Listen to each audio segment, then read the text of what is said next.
Soraka was buffed over and over again for a year or two,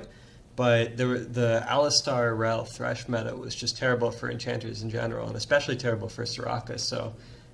no one was really playing her, even though she was getting buffs and buffs and buffs. Until finally now, the Grievous Wounds Cleanse and a better meta, I see a ton of people picking and banning Soraka every champ select. So something close to modern Soraka comes from the patch 9.9 Q changes, but really the current version of Soraka comes from 10.4 when they made it so if you hit your Q, you can cast W with no HP cost or very little HP cost, and to compensate for this HP cost reduction on W,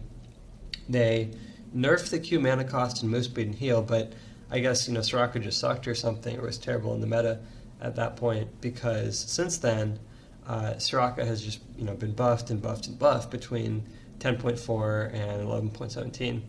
and she got the Q move speed back, Q damage, heal, mana cost, and then on her W they made it heal more and have a higher cost reduction early. So you max W first because the cooldown goes down to 2 seconds at max rank, and so you can W twice on each Q you hit without it costing health. And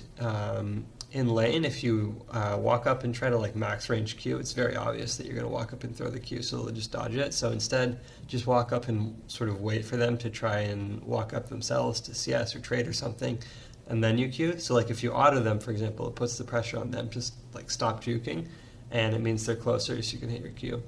And then in team fights, I think something that really cannot be emphasized enough is that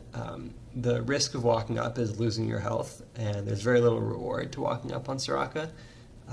So basically just don't walk up, stay at your Q range of enemy champions.